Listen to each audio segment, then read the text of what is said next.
Hello anybody who's watching this. Welcome to this educational video, by which I mean my reaction to this educational video, uh, mainly to living underwater, how submarines work. And I know a little bit about it, and I'm ready to get my mind, not blown, but expanded, my big brain getting bigger. Um, oh God, it's so hot. If there's a bad sound during the video, it's probably because of my fan that's right behind me. If I stand away from it, sweat immediately pours out of every single pore of on my body, and I hate it. And I checked the weather, thinking that maybe even though it's 11 p.m., almost 12, it's still like 30. It's not. It's just 23 degrees Celsius, and it doesn't make sense for everything to be this hot. I guess maybe just the building that I'm in heated up. Is there a chance? No. Okay. There was a thing in Moscow that during this time, government says like don't go outside. It neither Moscow or St. Petersburg, but it doesn't matter much. Don't go outside. It's too hot. You can get heat stroke and stuff like that. Like stay at home where you can cool yourself down when you need to. And also, on one of the streets, or maybe even just one building, but they turned on the heating system, like that is made for winter. I'm not sure how other countries work, but we have a pipe that has hot water in it. I think it's just water normally, or maybe no water. I don't know. I think maybe no water. But in winter it gets hot water, and so it heats up from there. I don't know what I'm talking about anymore. This video was recommended to me by my good pal, and let's see. If you have a recommendation for me, you can leave it in the comments below, or you can use the donation link in the description below. That way I will get to your video with certainty. Let's begin. Wait, I didn't plug my headphones in. Of course I didn't. This video was made possible by Brilliant. Learn something new every day with Brilliant for 20% off by being one of the first 200. Oh yes, also this video is done by Wendover. Yes, Wendover Productions. I haven't heard this channel before this, so. Sign up at brilliant.org/Wendover. We'll see what this is about. In all of World War II, the world used about 5 megatons of explosives. Okay. Now, this is a Trident II missile, capable of carrying 12 nuclear warheads, together equivalent in power to about 5 megatons of explosives. Okay. A single American Ohio-class submarine can carry 24 Trident II missiles. Okay. A single submarine can carry a devastating, catastrophic, inconceivable... To be honest, I did not expect a video named How Submarines Work to go into nuclear weaponry. But alright. Amount of firepower. While in reality, due to arms reduction treaties and practicality, these boats often carry far less than their maximum armament, submarines can still creep up anywhere, undetected, ready to unleash their firepower, more powerful than the entire arsenal of some countries, in an instant. Well, technically not anywhere. In the water, sure, but a river, undoubtedly, and definitely not ground. I wouldn't say grass. Submarines are different in purpose to some other elements of a navy. While an aircraft carrier, for example, is intended to be big, foreboding, and noticeable as a means to display a nation's power to the world, meant to carry submarines are aircraft. meant to be unseen, undetected, an invisible, silent force that could or could not be anywhere at any given time. In a way, submarines almost serve a purpose of psychological warfare. An enemy can never know for sure whether a submarine is looming off its shore. While dozens of countries operate submarines, the most powerful and often largest of these boats are those capable of firing ballistic missiles carrying nuclear warheads. Yes, only 6 nations are confirmed to have these submarines: the US, UK, France, India, Russia, and China. In addition, analysts have found evidence suggesting that North Korea and Israel also each have nuclear missile-capable submarines. Nowadays, there are... Israel, really? Okay. North Korea, I kind of expect it's a kind of a like a war country, like militaristic country.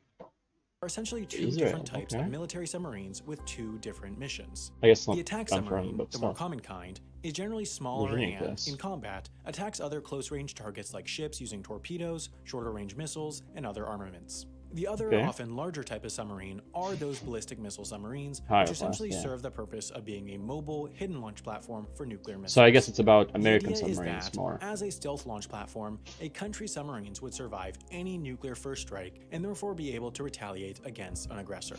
Ballistic missile Might get submarines slammed are in the therefore bag. critical to the idea of mutually assured destruction.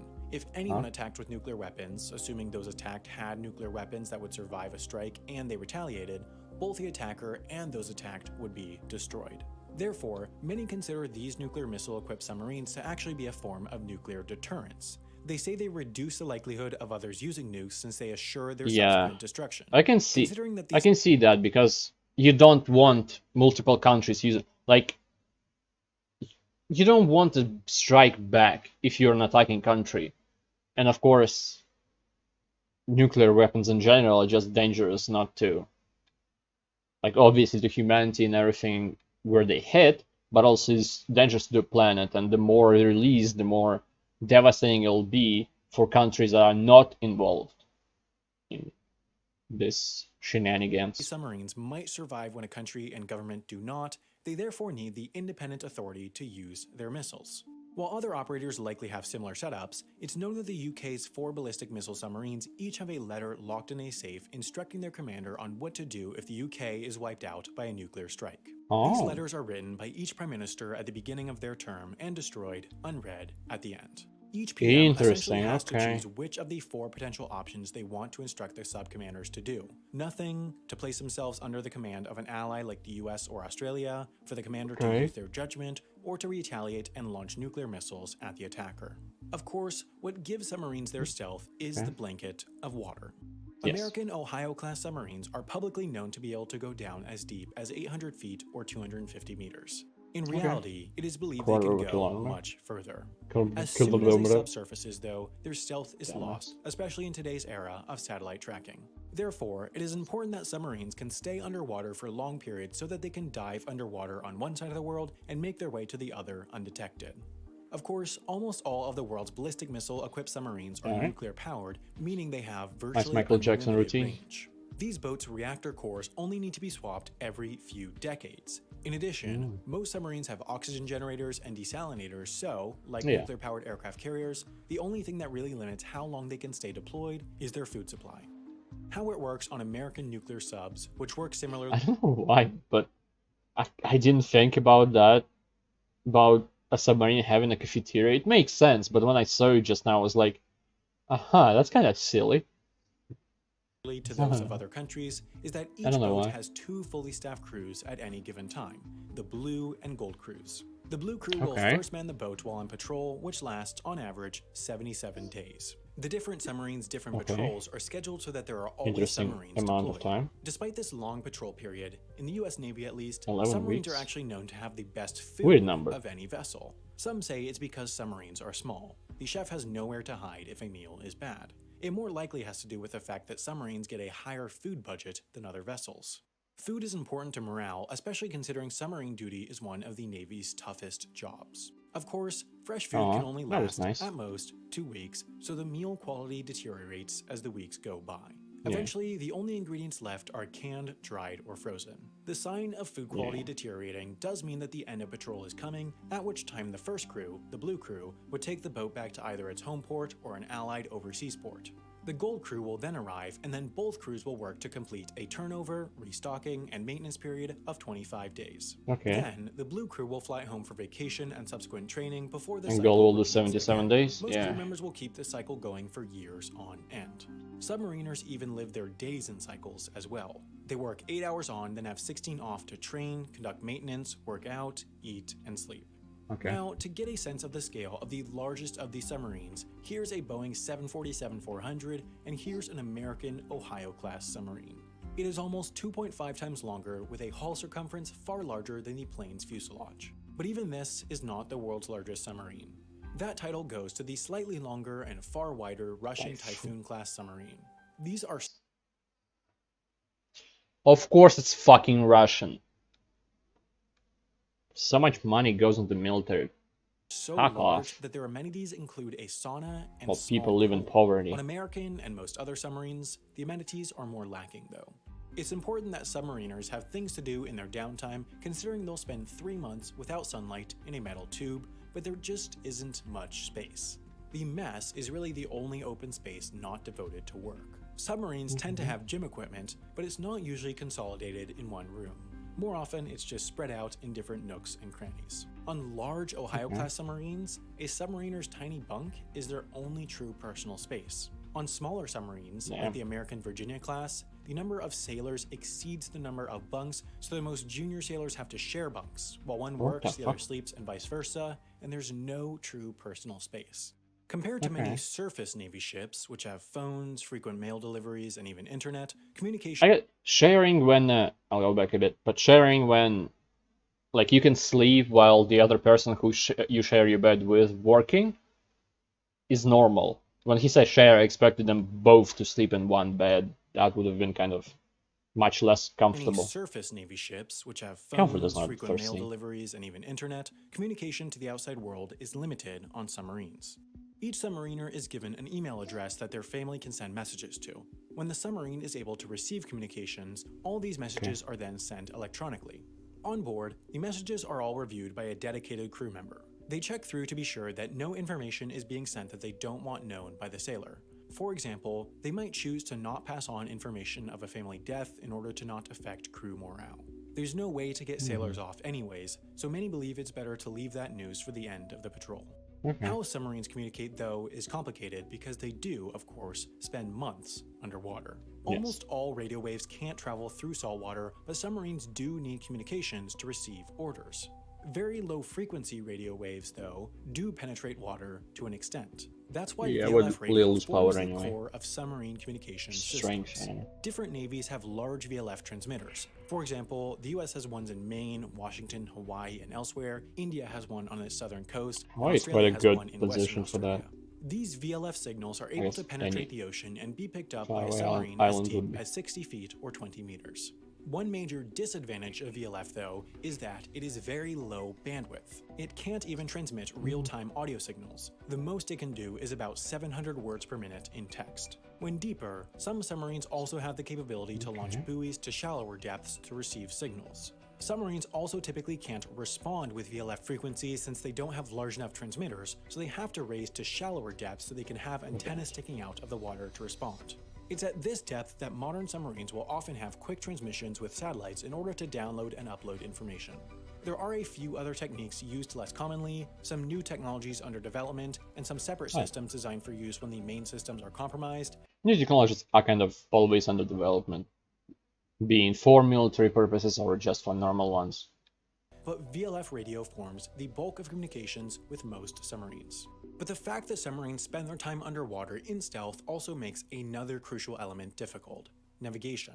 Both GPS and radar don't work underwater since they use higher frequency waves that can't make their way through any depth of water. What does work underwater is sonar, where the submarine essentially generates a sound and then listens to when and how the sound comes back to map out its surroundings, but emitting this sound makes it quite easy for others to track a submarine. Therefore, when operating in stealth conditions, submarines can't use active sonar. Rather, they use an inertial navigation system. These are essentially systems of accelerometers and gyroscopes that take the last known accurate GPS position of a submarine and then tracks the submarine's movements relative to that. It uses this to estimate position, but of course, as time goes on from the last reliable reading, the accuracy of this system diminishes. 24 hours after the last reading, these will drift to only about 1.15 miles or 1.85 kilometers of accuracy. Now, this technique combined with the consultation of maps is usually fine since most of the time the ocean is a big, wide open space, but there are a few objects floating below the surface that submarines could collide with. Submarines. Some modern submarines are so well cloaked that another submarine just feet away might not be able to detect it. That's what happened on the night of February 3rd, 2009, when the British Navy's HMS Vanguard submarine felt a resounding bump while sailing in the East Atlantic Ocean. It collided with the French submarine Le Triomphant seemingly just by chance. Luckily, they were going at low speed and there were no injuries, but considering both these subs were both equipped with nuclear warheads, one can It only could have imagine the turned potential ugly consequences of a more very damaging fucking collision. quick. Submarines are dangerous, even in peacetime. They are designed to disappear, so after something does go wrong, they often do just disappear. Many submarine operating countries have rescue submarines that can hypothetically be used to save stranded submariners by going down, latching on, and shuttling sailors to the surface, but in practice, these have never really had much action. Sometimes submarines sink, their systems fail, and nobody can get to them before oxygen runs out. As submarines become better at I've actually seen Qxir video. You can find it on my channel, on the Qxir's channel. That is about an incident where the submarine crashed. I think it was a Russian submarine that was on testing. It's testing the war, practice kind of thing, and then it collided with something, and then sank.